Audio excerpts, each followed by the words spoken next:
தேவனுக்கே மகிமை உண்டாவதாக.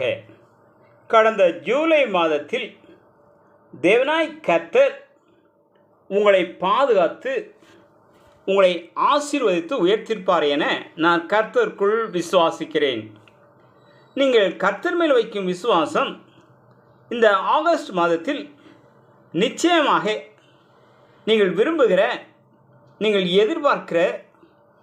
எதிர்பார்த்து கொண்டிருக்கிற எப்படிப்பட்ட காரியமானாலும் அதை நிச்சயமாக நிறைவேற்றுவார் என விசுவாசிங்கள்.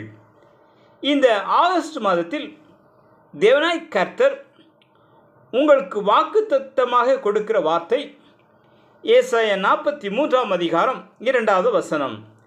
நீ தண்ணீர்களை கடக்கும்போது நான் உன்னோடே இருப்பேன். நீ தண்ணீர்களை கடக்கும்போது நான் உன்னோடே இருப்பேன். கர்த்தருக்குள் பிரியமானவர்களே, ஒரு கிராமத்தில் கனமழை பெய்தது. ஆறுகளில் தண்ணீர் பெருகெடுத்து ஓடியது. வெள்ளத்தில் சிக்கிய ஒருவரை மீட்கும்படியாக யாருமே வரவில்லை. ஆனால் ஒருவர் மட்டும் படகில் வந்து அவரை காப்பாற்ற முற்பட்டார். ஆனால் அந்த மனிதர் கடவுள் என்னை காப்பாற்றுவார் என்று கூறி படகில் ஏற மறுத்துவிட்டார். இறுதியில் அவர் வெள்ளத்தில் அடித்து செல்லப்பட்டார்.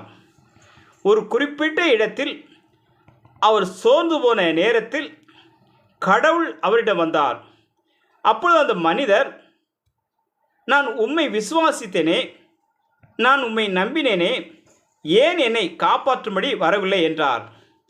அதற்கு கடவுள், நான் உனக்கு உதவி செய்யும்படியாக படகில் மனிதனை அனுப்பினேன்.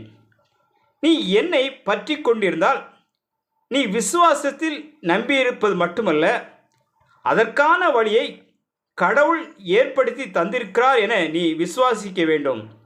நீ அப்படி இருந்தால் முதலிலேயே தண்ணீரில் தப்பியிருப்பாய் என்றார்.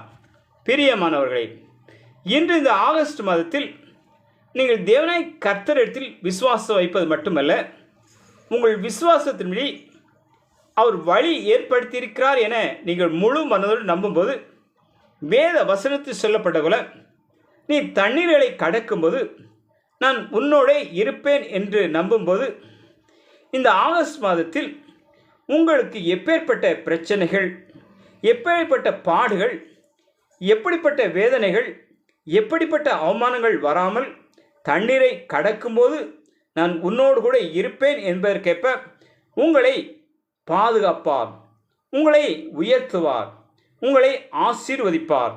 தேவன் தாமே இந்த ஆகஸ்ட் மாதத்தில் எல்லா பிரச்சனைகளையும் தண்ணீரைப் போல கடந்து போக செய்து உங்களை ஆசீர்வதித்து உயர்த்துவார். தேவன் தாமே உங்களை ஆசீர்வதிப்பாராக. ஆமேன், ஆமேன்.